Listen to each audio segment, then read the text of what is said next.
अभी के टाइम पे क्या है, इंडियन मार्केट इतना अच्छा परफॉर्म नहीं कर पा रहा है। जैसे जापान हो गया, साउथ कोरिया हो गया, यूएस मार्केट काफी अच्छा आउट परफॉर्म कर रही है, ऑल टाइम हाई के आसपास चल रही है और काफी अच्छा परफॉर्म ऊपर करती जा रही है। ठीक है, जैसे इंडियन मार्केट को देखा जाए तो इंडियन मार्केट तो काफी मतलब डाउन चल रहा है। जब से 2024 से ऑल टाइम हाई लगा है तब से वो कंटिन्यूस फॉल ही कर रहा है। तो अभी करंटली तो अभी 23,500 के आसपास चल रहा है इंडियन मार्केट। बट वहीं देखा जाए जो साउथ कोरिया और जापान यूएस मार्केट में क्या है की पॉइंट्स, तो हम उनके बारे में समझेंगे कि उनकी मार्केट है वो इंडिया की मार्केट से मतलब बेटर परफॉर्म क्यों कर पा रही है, इंडियन मार्केट है वो क्यों परफॉर्म नहीं कर पा रही है। तो उसके देखिए मेन रीजंस है। देखो, एक तो एआई सेमीकंडक्टर्स वगैरह का बूम है वहां पर। साउथ कोरिया में आपको टीएमसीसी उस कंपनी के बारे में मालूम होगी, वर्ल्ड की सबसे बड़ी कंपनी एनवीडिया के बाद देखा जाए तो मैन्युफैक्चरिंग वगैरह सारे उसके तरफ से। ठीक है, एक ग्लोबल आपको सप्लाई चेन के बारे में देखा जाए और फॉरेन इन्वेस्टर का आउटलुक वगैरह काफी अच्छा है वहां पर। ठीक है, तो ये सारी चीजें। और वहां पर इंडिया की बात की जाए तो इंडिया का मेन कंसर्निंग क्या है कि देखिए एफआईआई का यहाँ पे आउटफ्लो वगैरह नहीं है। देखिए, टैक्सेशन वगैरह तो एक अलग चीज है ही है।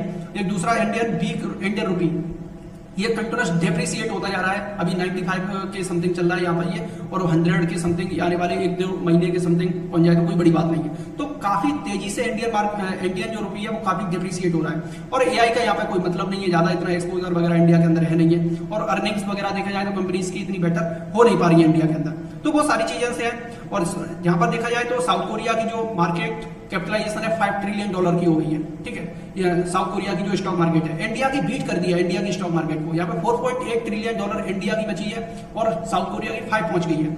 जबकि हमारी जो 2024 में मार्केट कैपिटलाइजेशन थी वो 5.8 के समथिंग थी इंडियन मार्केट की। ठीक है, तो वो चीजें थोड़ी सी प्रॉब्लम हो रही है। जापान की तो टॉप 3 में रहती है, जापान, चाइना एंड यूएसए। तो ये तरीके का। अभी इंडिया का तो 4.8 के समथिंग है, इस तरीके से है।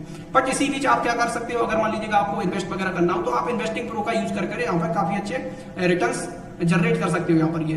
तो यहाँ पर क्या है, भारत बार्गेन्स हो गया, स्मॉल कैप हो गया, जो प्लान्स मिलते हैं जैसे प्रो एंड प्रो प्लस, तो ये सारी चीजें यहाँ पे स्टडीज वगैरह मिलती है। तो आप इनका यूज करके एक मंथली बेसिस पे बहुत अच्छे रिटर्न्स वगैरह बना सकते हो। तो आप इसका भी यूज कर सकते हो, जैसे भारत बार्गेन्स हो गया, स्मॉल कैप हो गया, मिड कैप हो गया, इंफ्रा हो गया। तो ये सारी चीजें यहाँ पर ये आपको मिलती है मंथली बेसिस पे, आपको स्टॉक्स वगैरह मिलते हैं। तो आप इनकी सारी चीजें समझ सकते हो यहाँ पे कैसे क्या ये सारी चीजें रहती है। ये स्टडीज वगैरह भारत बार्गेन्स पे क्लिक करेंगे तो इसके अंदर के स्टॉक्स निकल के आ जाएंगे। तो ये सारी चीजें यहाँ पे एवरी मंथ रहता है। ठीक है, डिटेल से अगर जाननी हो तो स्क्रीन पे जो नंबर दिया हुआ आप उसमें मैसेज या कॉल करके पूछ सकते हो, या फिर चैनल पे बहुत सारी वीडियोस पड़ी हुई है, आप उनको डिटेल पे देख सकते हो।